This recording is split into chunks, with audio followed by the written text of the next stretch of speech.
Okay, guys. Yeah, in the last class we talk about just a review the chapter 7, and we talk about till here 7.2 about the Buckingham pi theorem. That how we can find the pi terms. I know that wasn't that much clear for you, and here we have steps.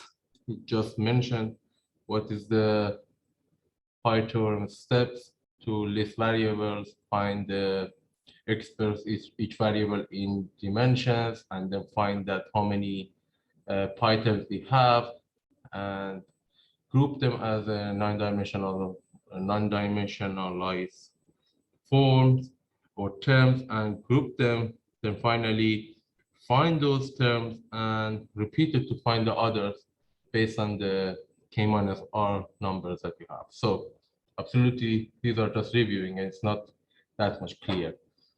But before explaining pi theorem, let's review a bunch of the important non-dimensional groups.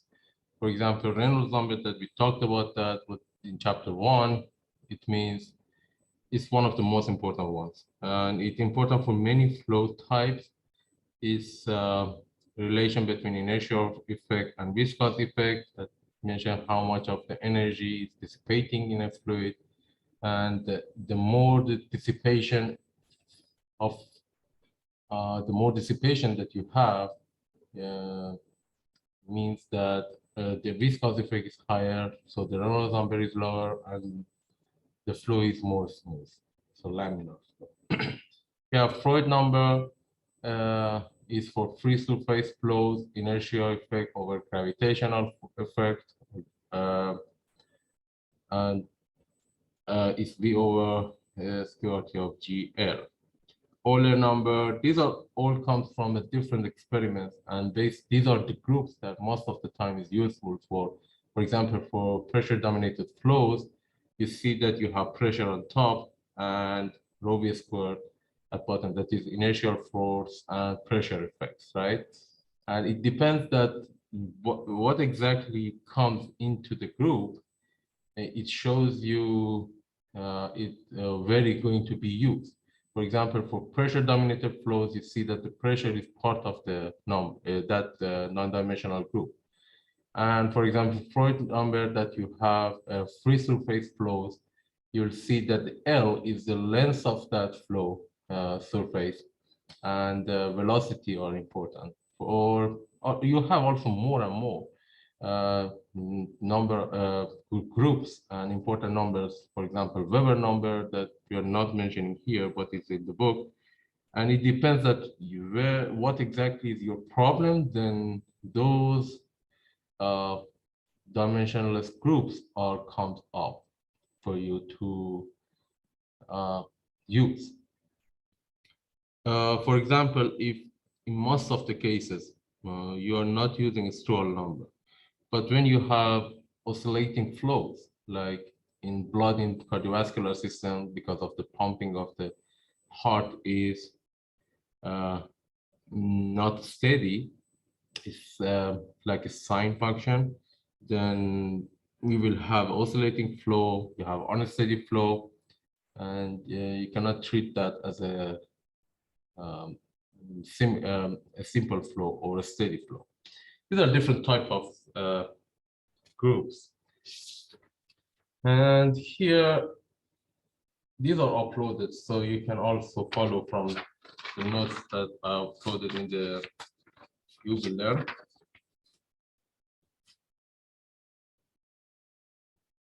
In fluid mechanics, experimental study is part of a study, and you cannot ignore it. Most of the problems, you don't have any exact solution for it, or you cannot find solution mathematically. And sometimes, and most of the time, you need correlation for that. Correlation is that is empirical correlation. comes from experimental data. So you will do the experiment, and then get the results for as a for a term that you're going to get the correlation for that. For example, pressure drop or velocity. So it could be a function of many different independent variables. So first, you will get you need to do experimental study, and then get the data, and then find or fit a function between those, and find the correlation. So we have, for example, in MATLAB, you have genetic algorithm is one of the methods that I used before for finding correlation when I did the experimental study on a spray. These are different types. So experimental study is required. Sometimes it's hard, but you have to do it. But if you don't do the dimensional analysis before, that would be hard for you to start experiment and manage it and say that how much and actually optimize the time of experimental study. I'll show you an example later that how the dimensional analysis is important for you. And one of the main objects in experimental study is you absolutely cannot change the fluid. We have millions of fluids out there, right? So you will do the experimental study on water, right? But that's the correlation. So the rho is comes in, mu is comes in as a variables. When rho and mu comes in as a variables, it means that you can apply that correlation for different fluids, right? But you did the experimental study only on one fluid. So one of the main objects of experimental study is managing the experiment in a way that your correlation be general for different type of fluids. For example, sometimes you cannot do experimental study on all the fluids, but some of those fluids, for example, in the engines of spaceship, those are highly toxic. You cannot even do the experimental study, or it would be highly expensive for you and sometimes dangerous for you to do the experimental study. So you will change the fluid to water, but how much you can relate the experimental study and the correlation that you are using, the findings from experiment on the fluid for your target fluid, which is toxic and is somewhere else, right? It's different. Rho is different, mu is different, and most of the properties of that fluid is different. So this is also another thing that you have to think about. You're doing experimental study on one type of fluids, but you have to generalize that correlation.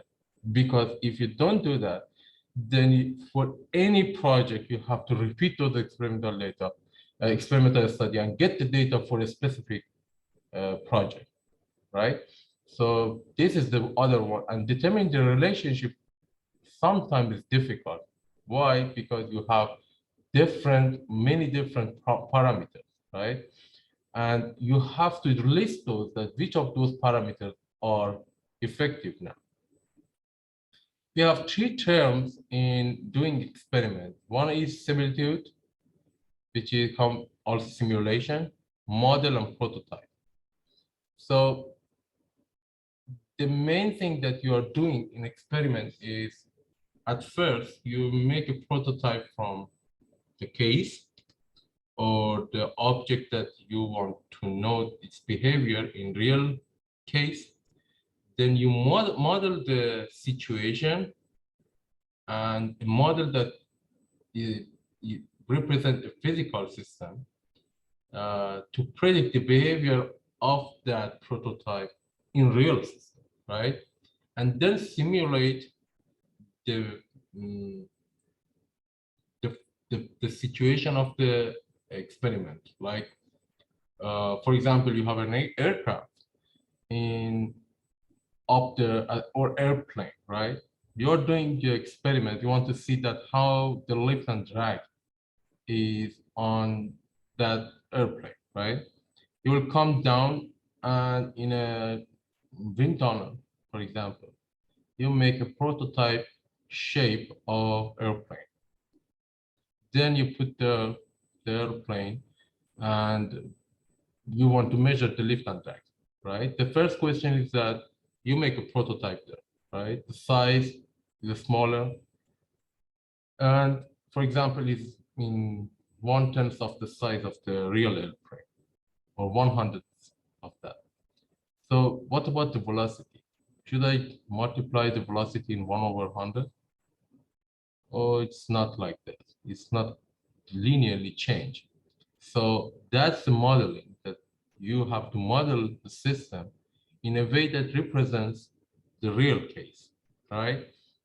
And we were taught that how we can define the velocity of internet to get the lift and drag that is exactly behavior of that prototype in or real shape of airplane in real system. These are the three things that you have to think about that in an experiment. For a prototype that you are doing and doing the experiment, the pi theorem that, again, we'll talk again with the example, it gives you, instead of working with the variables, you're working with a group of variables. That one most important thing about that is non-dimensional. You have dimensionless groups, for example, pi1, pi2, pi3 to pi n. In prototype and in model, if you want to have a similar situation and you simulate it correctly, the behavior of the system, you have to have the similar pi groups. For example, if you are doing the airplane study or aircraft study that are wrote here, the 3 steps of that. The Reynolds number, I told you that the velocity shouldn't change like the size of the system, right? It doesn't matter what is the rho, what is the mu of your system in prototype and your model and experiments, but the Reynolds number, that is one of the most important non-dimensional groups, has to be the same of the airplane in up there, in real case. If you compare Reynolds number and these two are exactly the same, and not only the Reynolds number, maybe you have more and more groups that are affect your results, then all of these should be similar in your model and real case, and also in your prototype or simulation that you're doing experiment.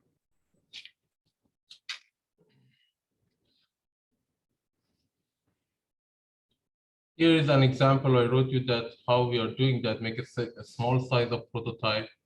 This is prototyping, and then use wind tunnel, model the rail system. This is modeling and measure lift and drag. This is simulation, that is like test. That's the end of Dr. Bataglia's note. I know that it's not that much clear, okay? So I wrote an example here for you, and I'll upload it again later. And explaining the situation with an example, but just come with me this journey step by step, and you will understand what is the exactly pi theorem, and you will know how to apply it. It's an example. Let's say you are an engineer in a food processing company, right? A project is assigned to you. The title of project is designing a pipeline system, right? The pipeline system is using, for example, in to cool down the food processing engine, okay? So you're going to design the pipeline that you see here. There is pipes here passing over the engine surface. I'm going to cool down that, right? Okay, easy. Just put it there with any diameter that you want, and any type of fluid for as a coolant, right? You can do it, but that's not optimized. And if that's the designing, then you will not be an engineer for that. They'll find someone in the street and coming, bring it to him and say that, okay, just design that for us or manufacture that for us. Don't need to do the calculation. But it's not like that. Why? Because we need a pump here that needs to be our driving force to make a flow of the fluid inside of that pipes, right? You have an input, and when it comes to output, again, pump should make a driving force to pass this fluid over the pipes inside of the seat that is close to your company and cool down and dissipate the heat from the system into the sea, and then when it's cooled down, again come back here and start the cooling, right? You don't want to use the sea water here. So what is the pump for? It creates pressure difference, right? Between input and output. Why we need that? Because that's your driving force. If you don't have a pressure difference, then flow is not passing through. Okay, so you need pump to increase the pressure here, and then it comes down here and the pressure comes out. Again, pump needs to increase. So that's the question. After finding that delta P is important, is it required that pump work all the time? The question is that yes, it has to work all the time. And why? The reason is that why it need to work? Because the pressure is going to drop because of the frictions, right? But why important for you as an engineer to optimize it? Because the more pump works, the more electricity uses, the higher bill company should pay, and that's your job. Your job is to decrease that, decrease the amount of electricity that's used by pump and the less amount of pressure losses, right? So that's your main job. Design this pumping in a way that has the less amount of pressure drop. That's all. The answer to the question is that pump needs to work continuously because the pressure of the, okay, P output is less than P input, but it's also more because of frictions. You will have more pressure loss. You need a pressure drop. You need a pressure difference between two sides because you want a driving force, right? But you also need to compensate, actually pump needs to compensate for the pressure loss that is more than what is not satisfactory for the company to pay more and more electricity bills. So you have to design the pipe system in a way that the pump needs to work less. The less pump works, the less amount of electricity, right? So the job and title is assigned to you. Your job is to manage the losses and the pressure drop, okay? The first question that you have to ask is what parameters or factor or variable will have an effect on pressure drop, right? You are an engineer, you have to list it. So the step one is list parameters. Sometimes it's hard, right? Sometimes it depends to your experience, but most of the times it's your engineering viewpoint to list those. These are sometimes hard, but most of the time you will find it in doing analysis that, hey, I need one more parameter here, or this parameter is not related, even without doing experiment, just by doing the dimension analysis. I will show you more examples later, but let's finish this step by step. First step is to list parameters. I have a pressure drop, and list the parameters which is the pipe diameter, the fluid density, fluid viscosity, flow velocity, and length of the pipe, right? So this delta P is a function of these 5 parameters. But also you can say that what is the pressure drop as per unit length, because you know that the more pipe, the length of the pipe that you have, because of the friction that you have in the pipe, you will have more pressure drop. So one parameter is going to be out simply because of the length. So I'll write a simple, more simpler job to you.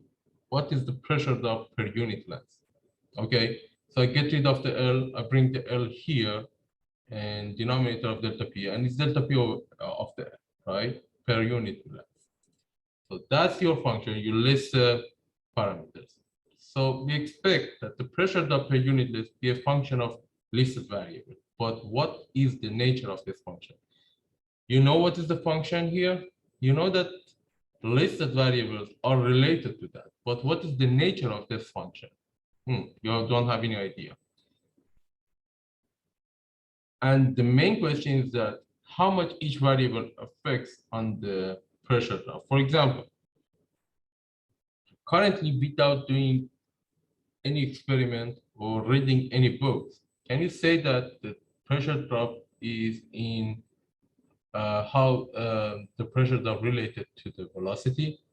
If you increase the velocity, pressure drop will increase or decrease? What about the density?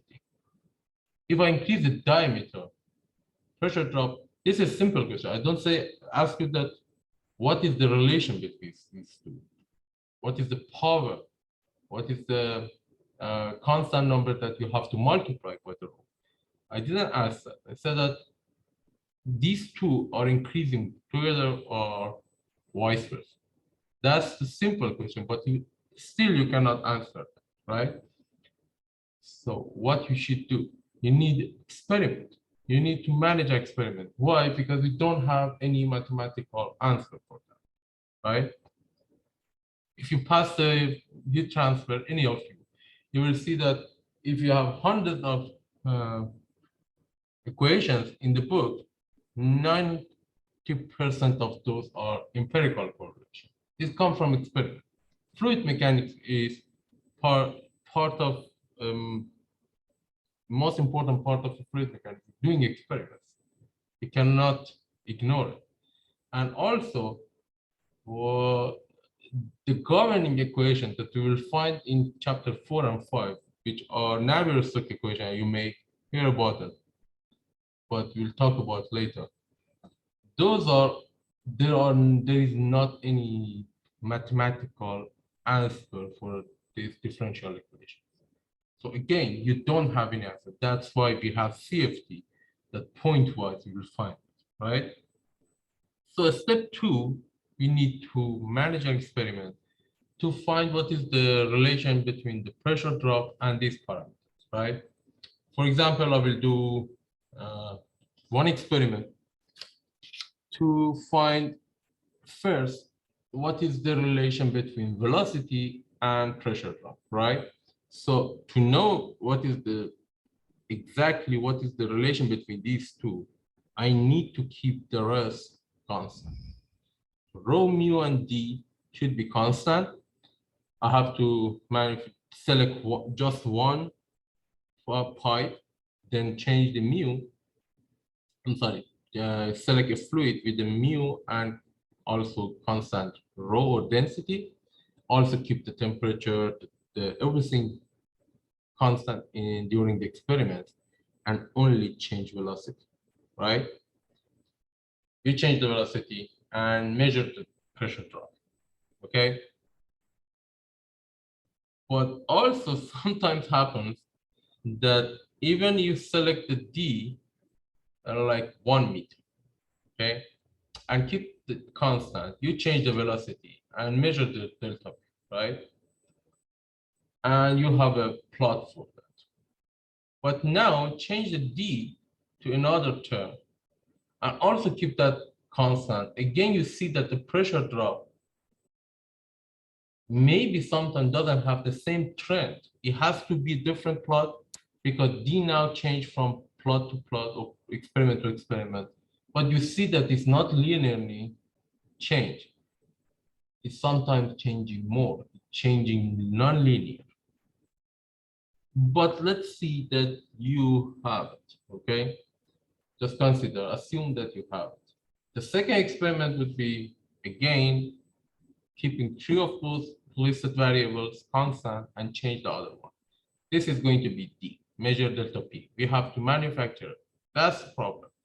In the second experiment, you need to have many different size of the pipes, right? You have to do experiment. You have to find what is the pressure drop relation with the change of diameter, right? If you're doing the experiment, you need to have different sizes of pipes.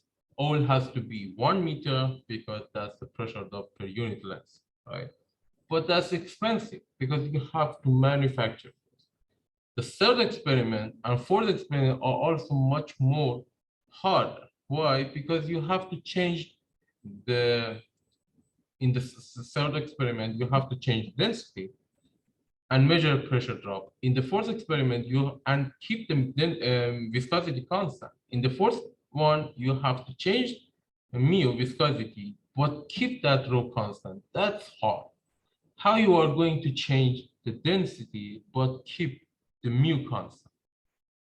You are the way that you can change the density of fluid is change the temperature, change the pressure, and change the fluid, right? These are the types that you can change the density in your experiment. It's still hard. Why? Because if the temperature, viscosity is highly dependent on temperature. So it's sometimes possible, not possible to do that, and sometimes difficult or expensive, right? You should have a pressurized tank, then bring the density and say that, okay, in a situation, I have to do the experiment in a situation that I know that the pressure does not have any effect on mu viscosity. So if I change the pressure on this range, then rho is going to change, but mu is constant. Again, you will have more difficulty in the experiment 4, and you need stuff, you need experimental devices, and that would be expensive, hard, difficult, and time consuming. So you see that the experiment is not easy to do. You say that, okay, I have delta PL. If it was, and if you get those, then yes, if we somehow did it and find the experimental data, the next step is find the correlation, right? Fit on the correlation of the data with the best correlation, like fitting on Excel, but Excel is only doing the fitting exponential, linear, or those for 1 to 1, one in the variable to one independent variable. But for the higher or multi-variables fitting, you need more complicated software like MATLAB. But it's possible as long as that you have the data, right?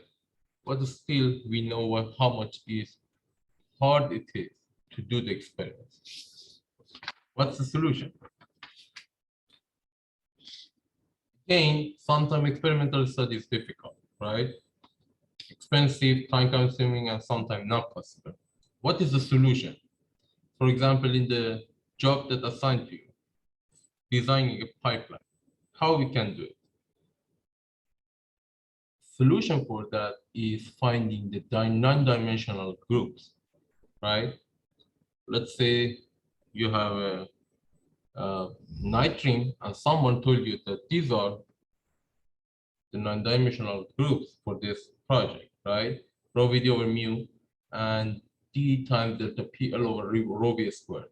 So you find that instead of relating or finding the nature of function between delta PL, which is the pressure drop per unit length, as a function of rho V D and mu, let's find the relation function between these two groups.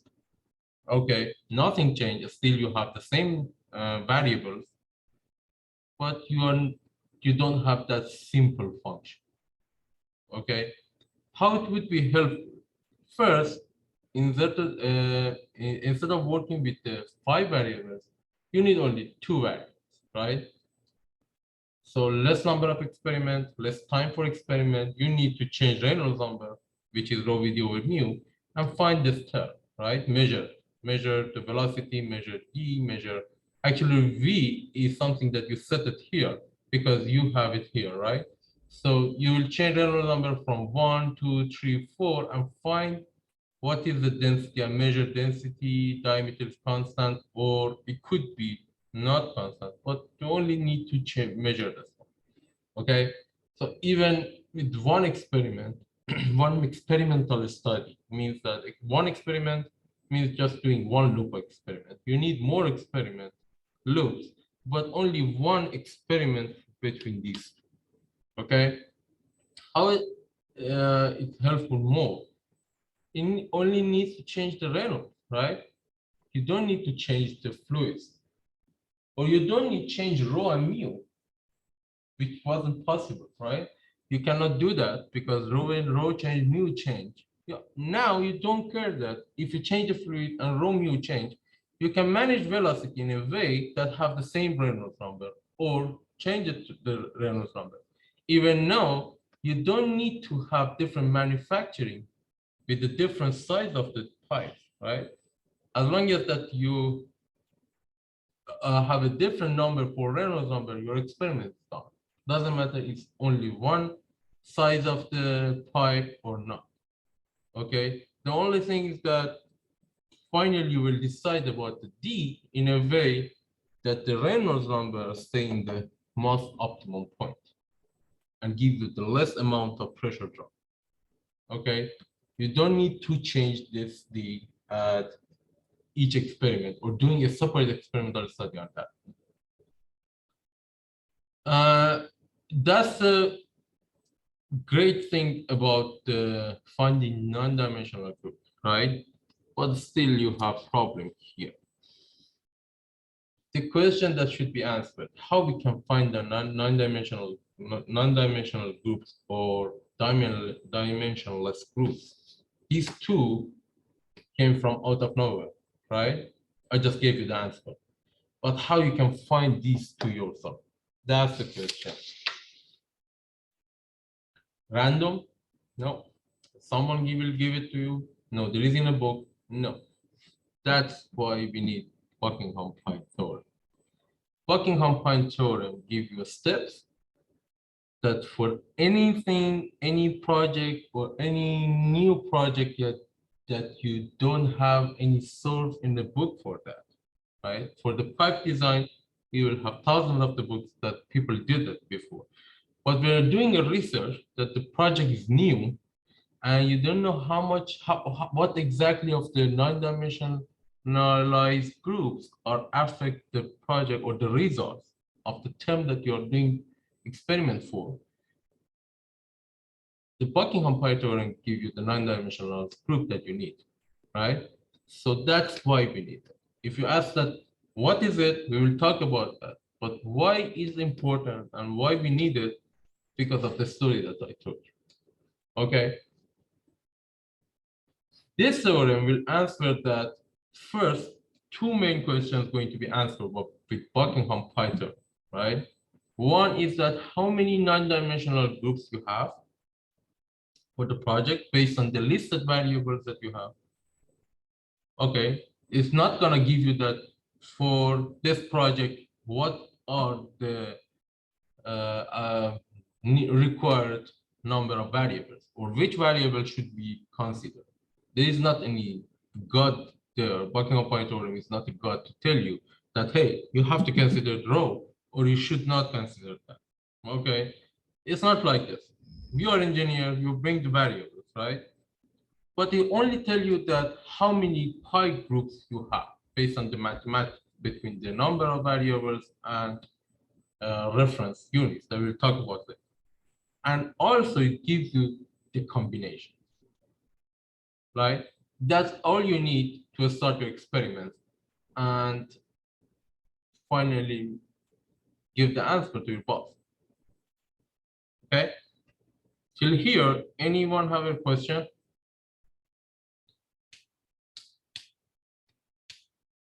You can unmute yourself and ask if you have.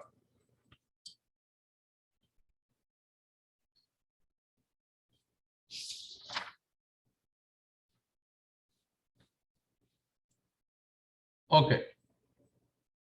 Now let's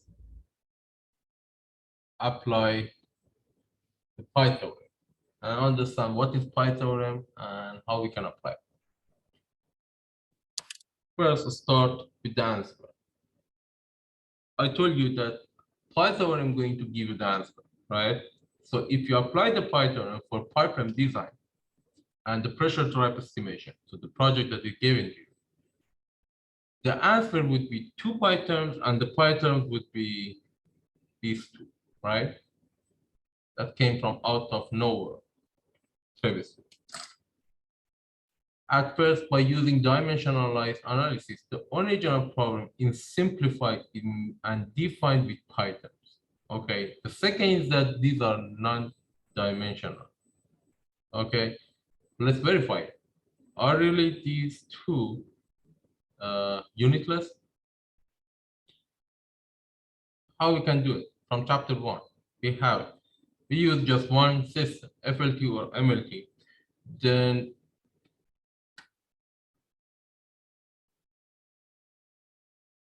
first, we have to show that how each of these parameters in form of the units or in form of the FLT system, right? For example, I use FLT here. In the book, you will see the MLT as well. Nothing gonna change, but FLT is easier for me. So delta PL is force over area. So force over area is L to the power of 2, right? But also you have per unit length, right? So multiplied by the length of the pipe. So that's why we have -3 in the power. This is actually 4 over the volume, force over the volume. D is, just see that we don't have any equal sign here. It's dot on top of it that shows that these are similar to this units, right? D is the pipe of diameter is L, rho is mass over volume, mass is weight over G, right? Because G times mass gives you the weight. So weight over G times volume. Weight is a force, it's a Newton, right? G is the gravity is LT minus 2 and volume is L to the power of 3.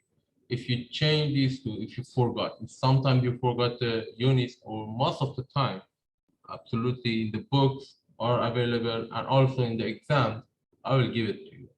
Don't worry about it. You will have a table for that. But if any case that you forgot it, you missed it, or you have a variable that you don't have it, right? That's the way you can find your units, right? Here, just define in a meaning of that parameter and to break it down to the thing that you know what is the units for that, and then doing math and find the unit. For mu is shear stress over shear strain, and you talk about what is the shear strain. The strain is 1 over second because d over dy, and shear stress type of Pascal, right? Is force over area. So by doing the math, you will have the units. And finally, the most simple one, velocity, is meter over second or LT minus 1. Here I check the pi terms and see that are these really unitless or not. So D is L, delta PL is FL to the power of -3, rho is third term, V squared is the fourth term, right? And then I'll bring all on top. L and FL to the power -3 are here, these two are here. And for L, F, and T, for the three main reference units that you have, I wrote the equation. So for example, for L, in the first term, you have power of 1, right? In the second term, you have -3. If you multiply these two, 1, L would be in the power of 1 minus 3. And if you multiply by the third term, then 1 minus 3 plus 4. Here plus 4 mentioned. And finally, in the fourth term, you have L to the power of -2. Again, -2 is here. If you sum up all, the answer will be 0. For F, in the first term, you have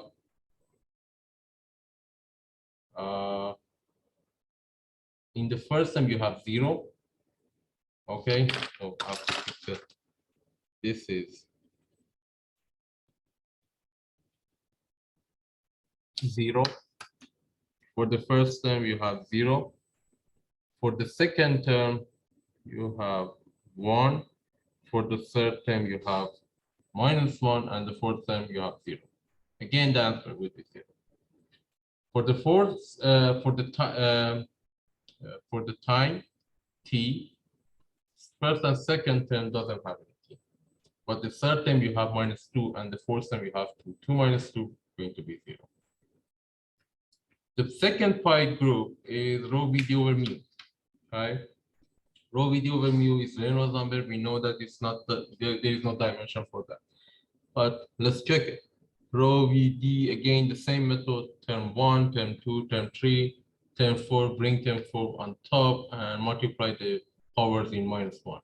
-1, -1, 2, -2 more times -1 is going to +2, -1, and then bring LFT, make your reference units, and write the equation for that. From F, for L, the first term is -4, written here.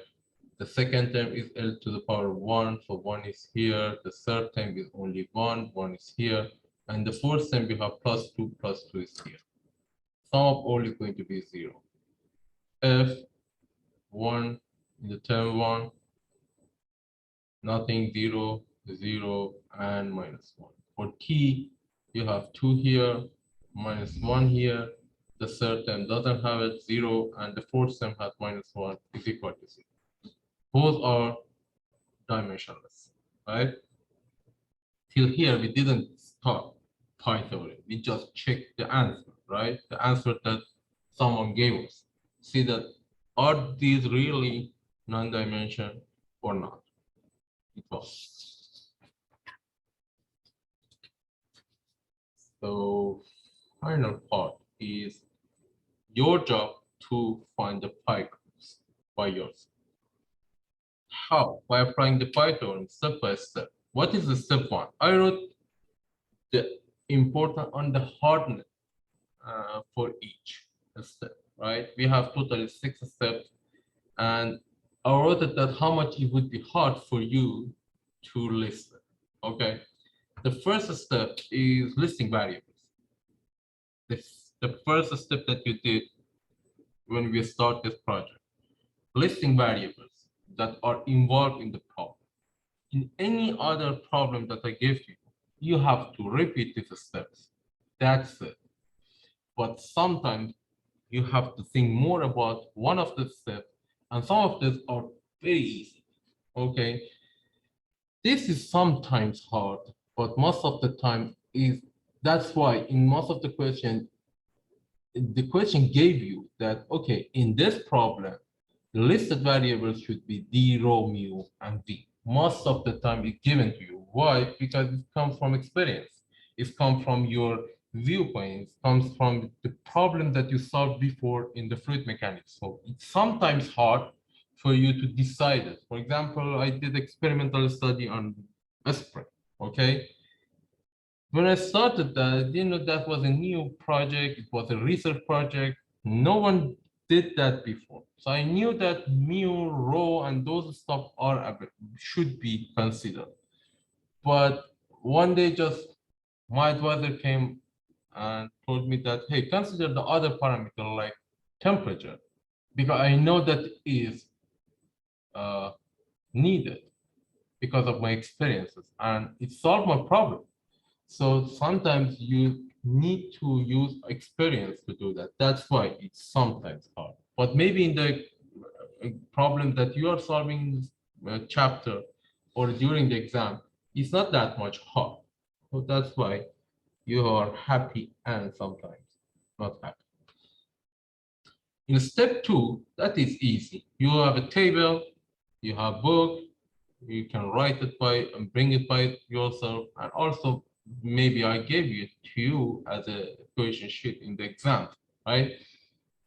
That express each variables in terms of basic dimensions, right? Basic dimensions are FLT, based on the system that you decide to have. You can decide to have MLT. Again, you will have that in the tables, okay? So that's why it's easy. You just find that pressure, D, rho, mu, V, and the table, and write down the, the form of FLT or MLT of that, okay? But whatever you decide to choose, just keep it for the rest of your solution or applying the Python. Just use FLT, but keep that for the rest.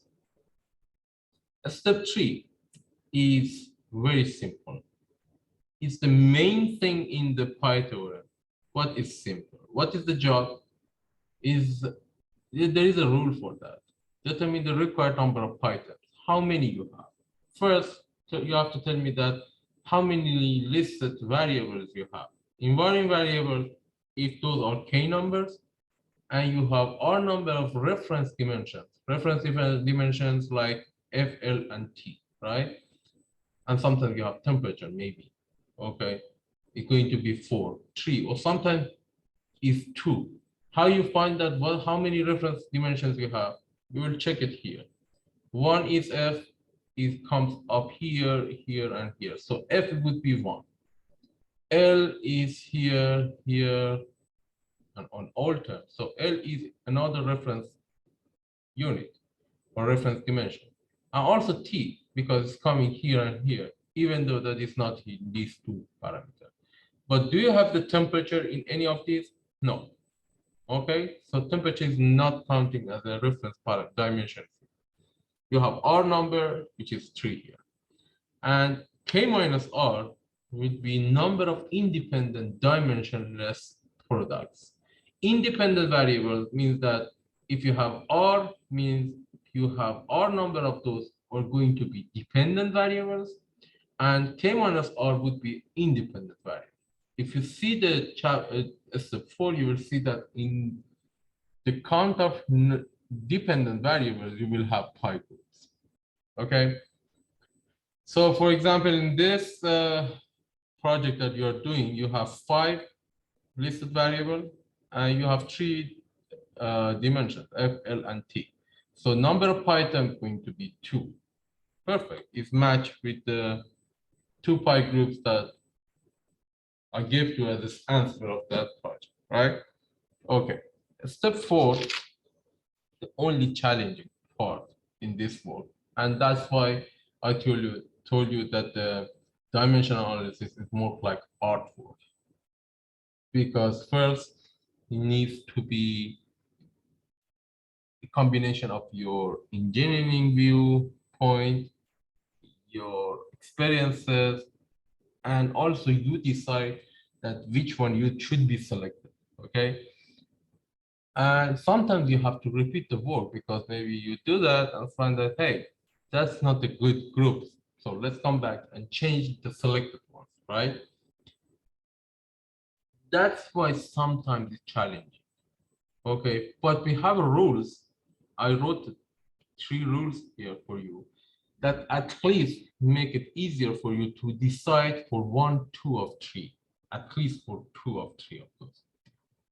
In this example, or maybe you have 5, at least give you 2, 3, 4 of those. So, and you have less challenge and less difficulties. So what are this step is for? You have to select number of repeating variables. Repeating variables means that in those that are independent variables, right? For example, delta PL here that you are going to give a function to us absolutely is a dependent variable. So it's not a dependent variable. So at first, get rid of those that you know is dependent to others. The job is to find a function for delta PL, right? The pressure drop. So you know that the pressure drop is not independent. You cannot change the pressure drop by yourself. Pressure drop is dependent to the parameters, right? So keep it out because it's not going to be selected. Select those repeating variables or dependent variables, but the numbers required is equal to the number of reference dimensions. So how many are number of those, right? So you have 5 variables, you have to select 3 of those. But which one you have to choose and how many? How many is clear is 3, but which one? At first, which one you should not use? Those that you are sure about that these are dependent variables. So keep it out. The second is that those that are most independent variables. For example, the d of diameter should absolutely is not changing. It's a manufacturing thing, right? If you have a length of a shape or diameter of a shape or totally the geometry-based parameters that you have to manufacture that, those are independent variables. Why? Because you cannot change one by changing the pressure drop or by changing the fluid. Okay, so these are the most independent variables. It's not changing with modifying the others, right? The second one is the simplest one, right? Velocity is very simple. Most of the time, velocity in fluid is, if the question didn't ask you that, what is the velocity dependent to? If it didn't ask that, velocity is the dependent variable, so it should be part of the independent variables or repeating variables. What about the third one? For the third part of selecting, for example, you are selected D and V here, right? And now you have more variables, but you don't know which one you have to choose. You are finally going to make a set of independent or repeating variables, right? Repeating variable is going to be those variables that the other variables are dependent to, okay? And you know that you have to use these repeating variables plus each time with one of the independent variables and make a non-dimensional group. How you want to have a non-dimensional group when D and V doesn't have any F in their representation or expression, but delta P has. Here you see, if I had L as well, okay? Let's say I have L, length of the pipe as well. And I choose D, V, and L. D is L, V is L over T, and a length of the pipe is L, right? So which one is non-dimensional groups or independent parameter is delta PL, is rho and mu. How I can somehow combine D, L, and V and get rid of the F here when D, F, V, and it doesn't have, right? So at least one of those should be rho or mu because I have to cancel out this F with one of these F in the groups.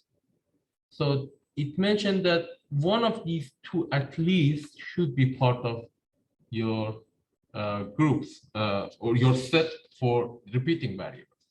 So make sure that your job is to combine those variables and finally have a non-dimensional group. That's why I'm telling you this part is like artwork and challenge.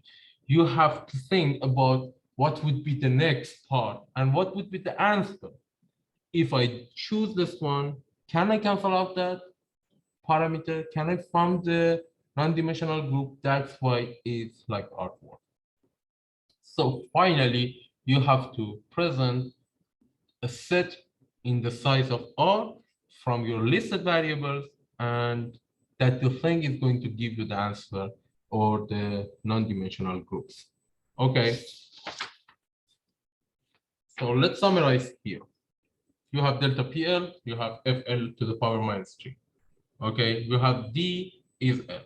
And you found that this is independent, it should be selected, it's simple, it should be selected, and here for sure is dependent, right? Because it has F, not because it has F, because the question told you that what is the pressure drop as a function of this, right? So it is dependent, but at the same time, it has a F. So one of these two should be selected. If you have a parameter here without F, for sure you have to choose rho, okay? But now you have two options that both of them work, okay? You both of them have F, and you can combine rho or mu with L and V, with D and V, and cancel out the rest, okay? That's your decision because you have to decide. I decided to choose rho, and also you can decide to choose mu. But maybe sometimes the groups change, right? And then you will come back and try with rho and see which one is better.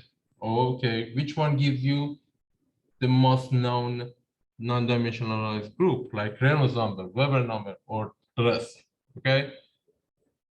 It's not, there is not any constraint or like mathematics that I told you that that's the rationale behind that. Sometimes you have to change and check it, okay? But we know that at least one of these should be, because it has F, mathematically we can cancel out the rest of variables that doesn't have F. And also we know that we can decide that which one is simple or not. For example, mu and rho are not simple, but V and D are. These independent variables, so we should be choose, okay? But when you have D and L, just one of those should be choose, because you have two variables with the same dimension and absolutely both of them are independent, but just one of those are enough. Okay, you are going to make a set that make everyone happy. Okay, so we need set that cover all reference variables. So we did it. We choose rho. I'm responsible engineering, so my set would be VD and rho. Okay, what's next? Step 5. The rest of this theorem is very easy. The rest is just doing mathematics. You're good in this mathematics, so this is not the question to be hard for you. So what's the part is from the pattern by, actually in step 5, you have to form the pattern by multiplying one of the non-repeating variables. For example, in this question, you choose these three, right? These are repeating variables, and delta PL and mu are not repeating, right? So these are dependent variables. So in each group, you will see that, okay, pi1, pi2, pi3, till that your non-repeating variables are done. And based on the number of the pi groups that you calculate, k minus r. So one non-repeating multiplied by the repeating variables, and each to the power of an unknown exponent, okay? And each raised to an exponent that is unknown. For the second one, also mu, one of the non-repeating variables, multiplied by dv and rho. You should not use two non-repeating variables at the same time in each group. Just one plus repeating variables, okay? That's why easy, you just form it. And why step 6 is also easy? Because you have to find the equations and find A, B, and C, and you're done. The pi groups are calculated, okay? So list the equation and solve the system of equations. Easy. How? I will show you an example. Here is the example.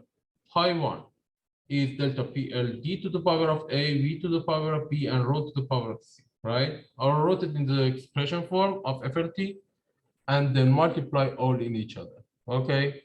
And I know the answer should be non-dimensional, okay? F to the power of 0, L to the power of 0, and T to the power of 0, okay?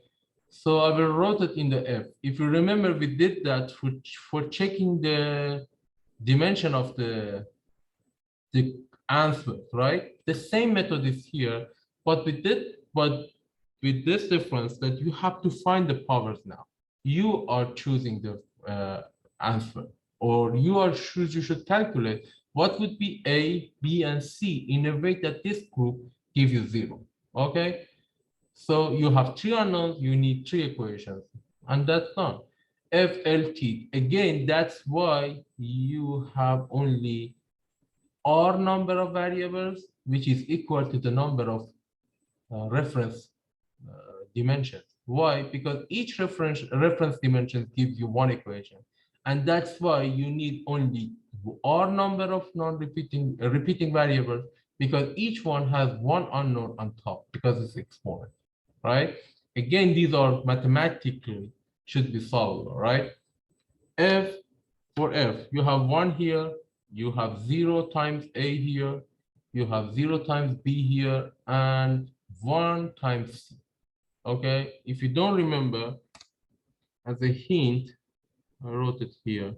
When you have x to the power of A and multiply to, and to the power of B is going to be xab.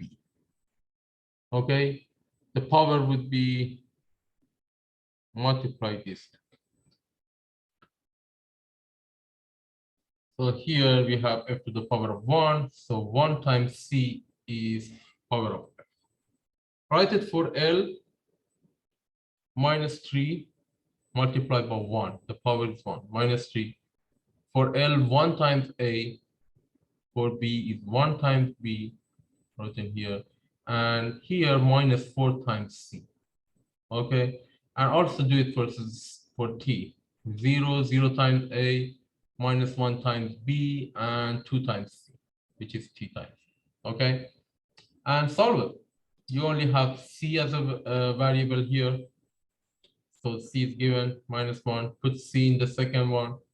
This would be an equation with two unknowns, still not going to be solved.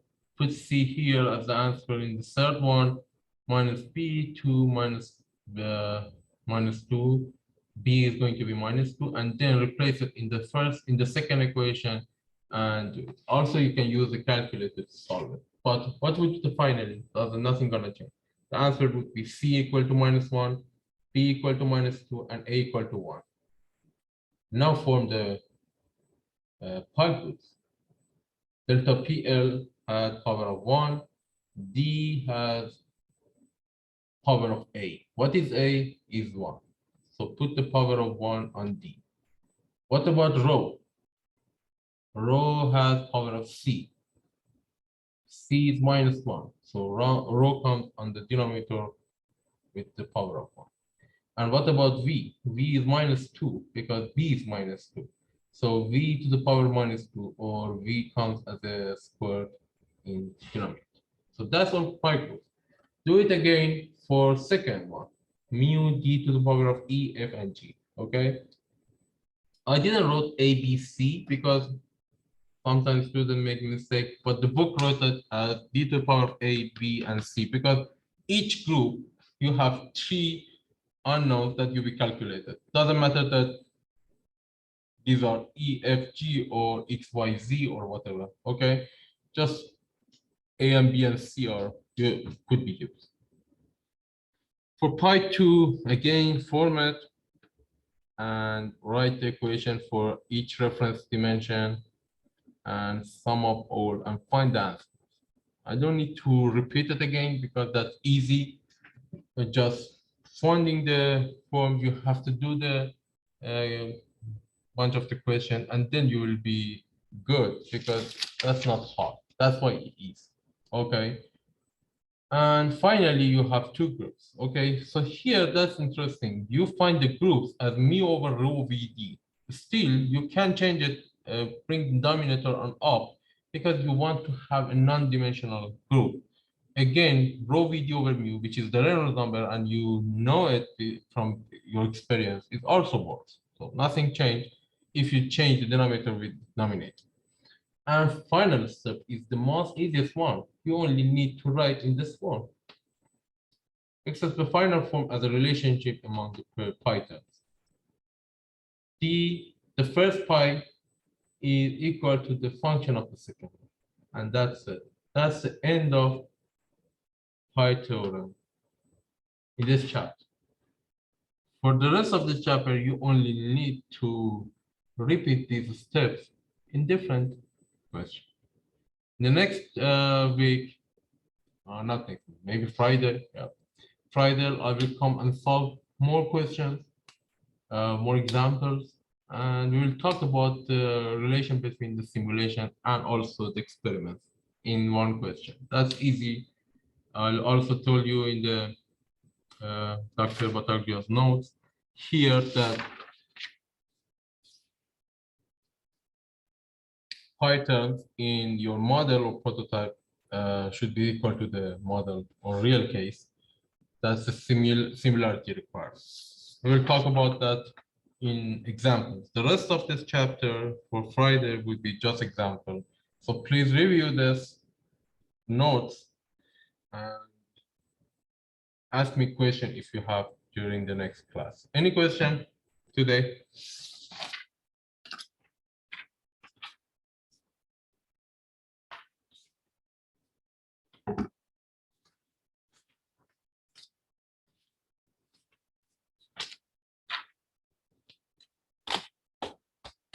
Okay, I guess that's enough for today and we can stop here.